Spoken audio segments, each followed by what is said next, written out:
ಆ ನೋವಿನೊಂದಿಗೆ ಜೀವನವನ್ನ ಮಾಡ್ತಾ ಮಾಡ್ತಾ ಮಾಡ್ತಾ ಹೊಸ ಜೀವನವನ್ನ ಆರಂಭ ಮಾಡೋದು.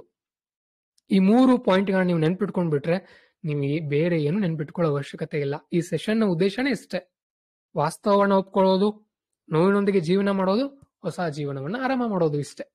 ಸರಿ, ಈಗ ಮುಂದಿನ ಸ್ಲೈಡ್ ಅನ್ನ ನೋಡಿದಾಗ ನಮಗೆ ಬ್ರೇಕಪ್ಗಳು ತುಂಬಾ ಕಠಿಣ ಅನ್ನೋದು ಯಾಕೆ ನೀವು ನೋಡಿ, ನೀವು ಹಿಂದೆ ಎಷ್ಟು ನೋವುಗಳಾಗಿರುತ್ತೆ, ನಿಮ್ಗೆ ಎಲ್ಲೋ ಆಕ್ಸಿಡೆಂಟ್ ಆಗಿರುತ್ತೆ, ಪೆಟ್ಟು ಹತ್ತಿರುತ್ತೆ, ಅಥವಾ ನಿಮ್ಮ ಯಾರೋ ಬೈದಿರ್ತಾರೆ, ನಿಮ್ಮ ಸ್ನೇಹಿತರು ನಿಮ್ಗೆ ಏನೋ ಅಂದಿರ್ತಾರೆ, ನಿಮ್ಮ ತಂದೆ ತಾಯಿ ಬೈದಿರ್ತಾರೆ, ಅಥವಾ ಎಕ್ಸಾಮ್ ನಲ್ಲಿ ಫೇಲ್ ಆಗಿರ್ತೀರಿ, ಆಗ್ಲೂ ಕೂಡ ನೋವಾಗಲ್ಲ, ಅದೊಂದು 2-3 ದಿನದಲ್ಲಿ ಮರ್ತು ಬಿಡ್ತೀರಿ.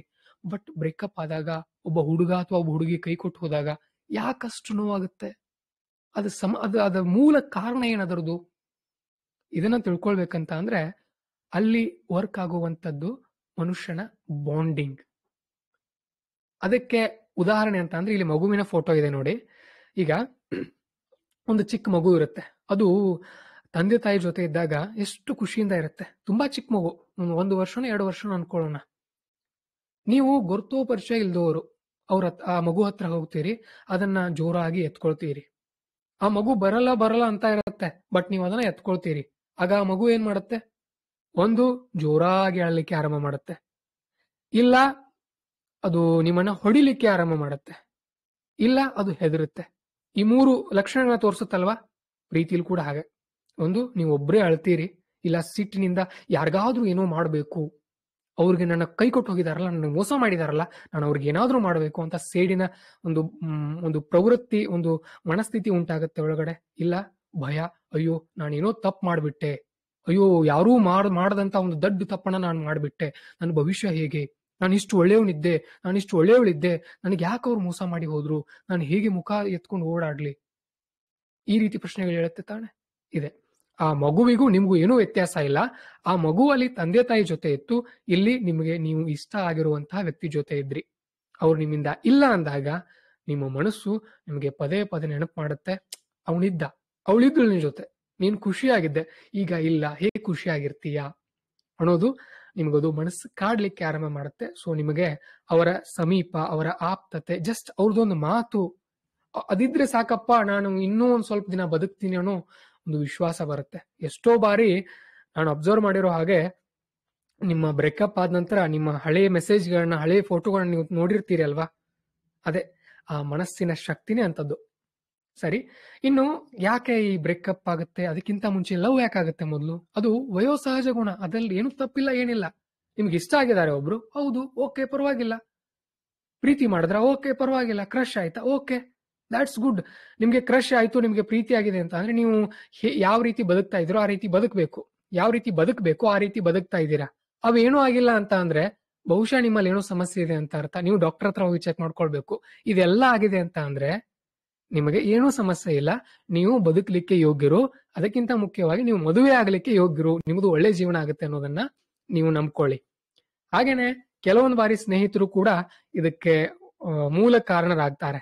ಹಲವಾರು ಬಾರಿ ಸ್ನೇಹಿತರೇನೆ, ನೋಡೋ ಅವಳು ನೋಡ್ತಾ ಇದ್ದಾಳೆ ನಿನ್ನ, ಒಬ್ರು ಹುಡುಗಿ ಹೇಳ್ತಾಳೆ, ನೋಡೆ ಅವಳು ನಿನ್ನ ನೋಡ್ತಾ ಇದ್ದಾನೆ ನೋಡಿ ಅವನು. ಅವರು ಕೂಡ ಇದಕ್ಕೆಲ್ಲ ಕಾರಣ ಆಗಿರ್ತಾರೆ. ಬಟ್ ಕೈ ಕೊಟ್ಟು ಹೋದ ನಂತರ ಕೆಲವೊಬ್ರು ಎಸ್ಕೇಪ್ ಆಗ್ತಾರೆ ಸ್ನೇಹಿತರು, ಇನ್ನು ಕೆಲವೊಬ್ರು ಸಪೋರ್ಟ್ ಮಾಡ್ತಾರೆ. ನಿಮಗೆ ಈ ನೋವಿನಿಂದ ಆಚೆ ಬರ್ಲಿಕ್ಕೆ ಅವರು ಸಿಕ್ಕಾಪಟ್ಟೆ ಸಹಾಯ ಮಾಡ್ತಾರೆ. ಅಂತ ಸ್ನೇಹಿತರು ಕೂಡ ಇದ್ದಾರೆ. ಅಂತ ಸ್ನೇಹಿತರು ನಿಮಗಿದ್ರೆ ತುಂಬಾ ಒಳ್ಳೆಯದು. ಇಲ್ಲ ಅಂತ ಅಂದ್ರೆ ಭಯ ಪಡ್ಲಿಕ್ಕೆ ಹೋಗ್ಬೇಡಿ. ನಮ್ಮ ಯೂಟ್ಯೂಬ್ ಚಾನಲ್ ಕೂಡ ಆರಂಭ ಮಾಡಿದೀವಿ, ಅದರಲ್ಲೂ ಕೂಡ ನಿಮಗೆ ಇದರ ಸ್ಟೆಪ್ಗಳನ್ನ ಹೇಳ್ತಾ ಹೋಗ್ತೀನಿ. ಈಗ ನಾವು ಮುಂದಿನ ಒಂದು ಸ್ಟೆಪ್ ಅನ್ನ ನೋಡೋಣ. ಬ್ರೇಕಪ್ ಆದ ತಕ್ಷಣ ಏನ್ ಅನ್ಸುತ್ತೆ ಅಂತ ಅಂದ್ರೆ, ನೀವು ಈ ಫೋಟೋಗಳನ್ನ ನೋಡಿ, ಆ ಹುಡುಗನಿಗೆ ಅನ್ಸುತ್ತೆ, ಅಲ್ಲ ನಾನಿಷ್ಟು ಒಳ್ಳೆಯವನಿದ್ದೆ, ಅವಳಿಗೆ ಏನ್ ಬೇಕಿತ್ತು ಅದನ್ನೆಲ್ಲ ಕೊಡ್ಸೋಕೆ ನಾನು ರೆಡಿ ಇದ್ದೆ, ಬಟ್ ಅವಳು ನಾನು ಯಾಕೆ ಬಿಟ್ಟು ಹೋದಳು, ಅವಳಿಗೆ ನಾನು ಯಾಕೆ ಇಷ್ಟ ಆಗ್ತಾ ಇಲ್ಲ. ಅವಳಿಗನ್ಸುತ್ತೆ, ಅಲ್ಲ ಜೀವನ ಅಂತ ಅಂದ್ರೆ ನೀನಿಲ್ಲ ಅಂತಂದ್ರೆ ನನಗೇನು ಇಲ್ಲ ಕಣೋ ಅಂತ ಹೇಳಿದ್ದೆ, ಇವನ್ ಯಾಕೆ ನನ್ ಬಿಟ್ಟು ಹೋಗ್ತಾ ಇದ್ದಾನೆ, ನನ್ ಯಾಕೆ ಇವನ್ ಅವಾಯ್ಡ್ ಮಾಡ್ತಾ ಇದ್ದಾನೆ. ಸೊ ನನ್ನಲ್ಲೇ ಏನೋ ಕೊರತೆ ಇದೆ, ಬಹುಶಃ ನಾನು ಹೇಗಿರ್ಬೇಕಿತ್ತು ಹಾಗಿಲ್ಲ ಅನ್ಸುತ್ತೆ. ಈ ಒಂದು ಪ್ರಶ್ನೆ ಕೂಡ ಕಾಡ್ಲಿಕ್ಕೆ ಆರಂಭ ಮಾಡುತ್ತೆ. ನಾನು ಯಾರು, ನನ್ನ ಐಡೆಂಟಿಟಿ ಏನು, ನಾನು ಯಾರು, ಫಸ್ಟ್ ಕಾಡೋ ಪ್ರಶ್ನೆನೇ ಅದು, ನಾನು ಯಾರು. ಈ ಪ್ರಶ್ನೆ ಕಾಡ್ಲಿಕ್ಕೆ ಆರಂಭ ಮಾಡಿದಾಗ ಜ್ಞಾನೋದಯ ಅಂತೀವಲ್ಲ, ಅದಾಗತ್ತೆ ನಿಮಗೆ. ಸೊ ಯಾರೋ ಒಬ್ಬ ವ್ಯಕ್ತಿ ನನ್ನನ್ನ ಬಿಟ್ಟು ಹೋಗಿದ್ದಾನೆ ಅಂತ ಅಂದ್ರೆ ನನ್ನಲ್ಲಿ ಏನೋ ಕೊರತೆ ಇದೆ. ಹೌದು, ಅವಳು ನನ್ನ ಬಿಟ್ಟು ಹೋಗಿದ್ದಾಳೆ ಅಂತ ಅಂದ್ರೆ ನನ್ನಲ್ಲಿ ಏನೋ ಕೊರತೆ ಇದೆ. ಬಹುಶಃ ನಾನು ಅತಿಯಾಗಿ ಮಾತನಾಡಿರಬಹುದು, ಅತಿಯಾಗಿ ಡಿಪೆಂಡ್ ಆಗಿರಬಹುದು, ಅತಿಯಾಗಿ ಮೆಸೇಜ್ ಮಾಡಿರಬಹುದು, ಅತಿಯಾಗಿ ಕಾಲ್ ಮಾಡಿರಬಹುದು, ಅಥವಾ ಅವರಿಗೆ ಇರಿಟೇಷನ್ ಮಾಡಿರಬಹುದು. ಇದು ನಿಮಗೆ ಗೊತ್ತಾದಾಗ ನೀವು ನೆಕ್ಸ್ಟ್ ಸ್ಟೆಪ್, 2ನೇ ಬಾರಿ ಪ್ರೀತಿಯಲ್ಲಿ ಬೀಳ್ತೀರಲ್ಲ ಆಗ, ಅಥವಾ ನಿಮ್ಮ ಮದುವೆ ಆದ ನಂತರ ನಿಮ್ಮ ವರ್ತನೆ ಈ ರೀತಿ ಇರಲ್ಲ. ನಿಮ್ಮ ಜೀವನ ಆಗ ಅದ್ಭುತವಾಗತ್ತೆ. ನಿಮ್ಮ ಬ್ರೇಕಪ್ ಆಗಿದ್ರೆ ಒಂದು ಕಂಗ್ರಾಚುಲೇಷನ್ಸ್ ನನ್ನ ಕಡೆಯಿಂದ. ಯಾಕಂದ್ರೆ ನೀವು ಇಮ್ಮೆಚ್ಯೂರ್ ಅಲ್ಲ, ನೀವು ಮೆಚ್ಯೂರ್ ಆಗಿದ್ದೀರಿ, ನೀವು ಪ್ರೌಢರಾಗಿದ್ದೀರಿ, ನೀವು ಬುದ್ಧಿವಂತರಾಗಿದ್ದೀರಿ. ಬದುಕನ್ನ ಯಾವ ರೀತಿ ಎದುರಿಸ್ಬೇಕು ಅನ್ನೋದೇ ನಿಮಗೆ ಇದರಿಂದ ತಿಳಿಯುತ್ತೆ. ಇದನ್ನ ನೀವು ನೆನಪಿನಲ್ಲಿ ಇಟ್ಕೊಳ್ಬೇಕು. ಹಾಗೇನೆ ಈ ಬ್ರೇಕಪ್ ಆದ ನಂತರ ಕೆಲವೊಂದು ದಿನ ಅಂತ ಅಂದ್ರೆ ಬಹುಶಃ ಒಂದು 5-6 ತಿಂಗಳು ನಿಮ್ಮ ನೆನಪುಗಳು ಕಾಡುತ್ತೆ.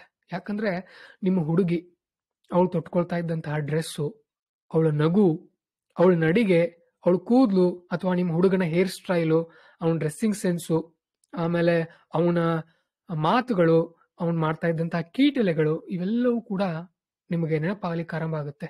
ರಾತ್ರಿ ನಿದ್ದೆ ಬರಲ್ಲ. ಕೆಲವೊಂದು ಬಾರಿ ಇಬ್ರು ಸೇರಿ ಸಿನಿಮಾಗಳಿಗೆ ಹೋಗಿರ್ತೀರಿ, ಪಾರ್ಕ್ ನಲ್ಲಿ ಸುತ್ತಾಡಿರ್ತೀರಿ, ಬೈಕ್ ನಲ್ಲಿ ರೈಡ್ ಹೋಗಿರ್ತೀರಿ, ದೇವಸ್ಥಾನಗಳಿಗೆ ಹೋಗಿರ್ತೀರಿ. ಅಲ್ಲೆಲ್ಲ ಬಹಳ ಬಹಳ ಮಾತುಗಳಾಗಿರುತ್ತೆ. ಸಿಕ್ಕಾಪಟ್ಟೆ 3-4 ಗಂಟೆ, ಒಂದೊಂದು ದಿನಕ್ಕೆ 3-4 ಗಂಟೆಗಳ ಕಾಲ ಮಾತನಾಡಿರ್ತೀರಿ. ಇದೆಲ್ಲ ಮನಸ್ಸಿನಿಂದ ಒಂದೇ ಬಾರಿ ಹೋಗ್ಬಿಡ್ಬೇಕು, ನಾನು ಫ್ರೆಶ್ ಆಗಿಬಿಡ್ಬೇಕು ಅಂತ ಅಂದ್ರೆ ಅಷ್ಟು ಬೇಗ ಆಗಲ್ಲ. ಅದನ್ನ ನೀವು ಮನಸ್ಸಿನಲ್ಲಿ ಅಚ್ಚೊತ್ಕೊಂಡಿದ್ದೀರಿ. ಅವರನ್ನ ನೀವು ನಿಮ್ಮವರು, ನನ್ನ ಬದುಕಿನ ಅರ್ಧ ಭಾಗ ಅಂತ ತಿಳ್ಕೊಂಡಿದ್ರಿ. ಬಟ್ ಈಗ ಅವ್ರು ಇಲ್ಲ ಅಂದಾಗ ನಿಮ್ಮ ಮನಸ್ಸು ಹೇಳುತ್ತೆ, ಸೊ ನಿನ್ನ ಅರ್ಧ ಪಾರ್ಟ್ ಬಿಟ್ಟು ಹೋಗಿದೆ, ಅವ್ರು ಹೀಗೀಗಿದ್ರು,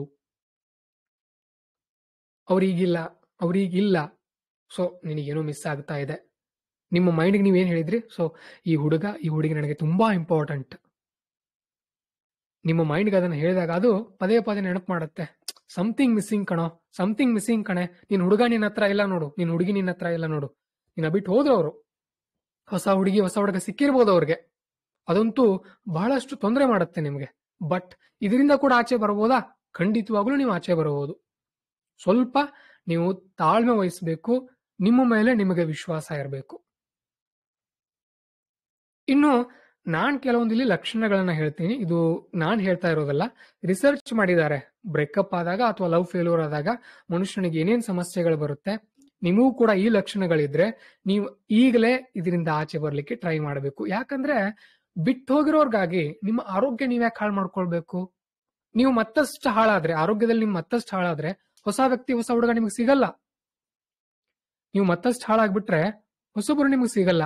ಅವ್ರ ಜೊತೆ ನೀವು ಚೆನ್ನಾಗಿರ್ಬೇಕು ಅಂತ ಅಂದ್ರೆ ನೀವೇನ್ ಮಾಡ್ಬೇಕಾಗತ್ತೆ, ನಿಮ್ಮ ಬದುಕನ್ನ ಮತ್ತಷ್ಟು ಸ್ಟ್ರಾಂಗ್ ಆಗಿ ಕಟ್ಕೊಳ್ಬೇಕಾಗತ್ತೆ. ನಾನು ಹುಡುಗರಿಗೆ ಆಗಾಗ ಹೇಳ್ತಾ ಇರ್ತೀನಿ, ಮೊದಲು ಹುಡುಗರು ಮಾಡ್ಬೇಕಾಗಿರೋ ಕೆಲಸ ಏನು, ದೈಹಿಕವಾಗಿ ಸ್ಟ್ರಾಂಗ್ ಆಗಿರ್ಬೇಕು. ನಮ್ಮ ಹಿರಿಯರನ್ನ ನೋಡಿ ನೀವು, ಪ್ರತಿಯೊಂದು ಊರಿನಲ್ಲಿ ಕೂಡ ಗರಡಿ ಮನೆಗಳಿದ್ವು. ಈಗಲೂ ಕೂಡ ನೋಡಿ ನೀವು, ಸಿಟಿಯಲ್ಲಿರುವಂತಹ ಸಾಕಷ್ಟು ಹುಡುಗರು ಜಿಮ್ ಮಾಡ್ತಾ ಇದ್ದಾರೆ. ಫಾರಿನ್ ಅಲ್ಲಿರೋರಂತೂ ಪ್ರತಿಯೊಬ್ಬ ಸಿನಿಮಾ ನಟ ನಟಿಯರು ಕೂಡ ಜಿಮ್ ಮಾಡಿರ್ತಾರೆ, ದೇಹವನ್ನ ಫಿಟ್ ಆಗಿ ಇಟ್ಕೊಂಡಿರ್ತಾರೆ. ನಿಮ್ಮ ಶರೀರ ಎಷ್ಟು ಫಿಟ್ ಆಗಿರುತ್ತೋ ನಿಮ್ಮ ಮನಸ್ಸು ಕೂಡ ಅಷ್ಟೇ ಫಿಟ್ ಆಗಿರುತ್ತೆ.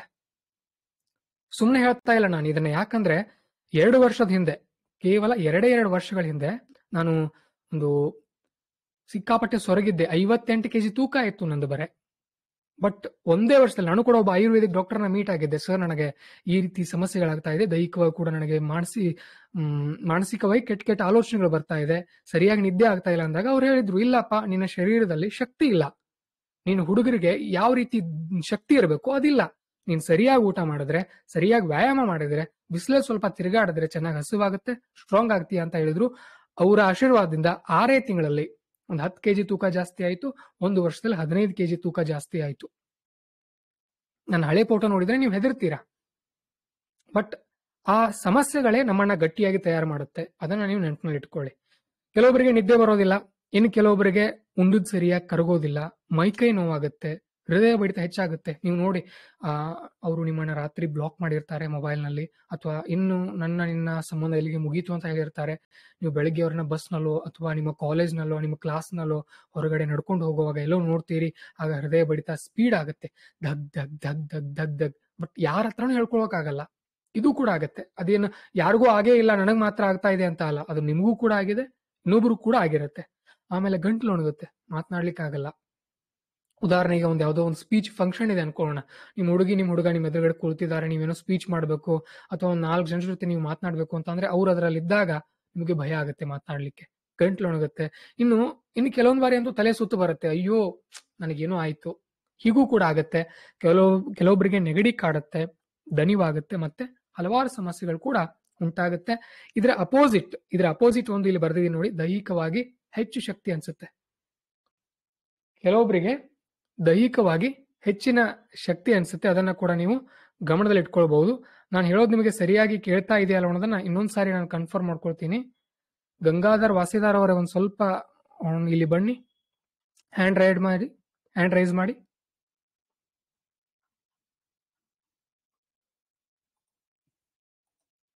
ನಾನು ಮಾತನಾಡೋದು ಕೇಳ್ತಾ ಇದೆಯಾ ನಿಮ್ಗೆ?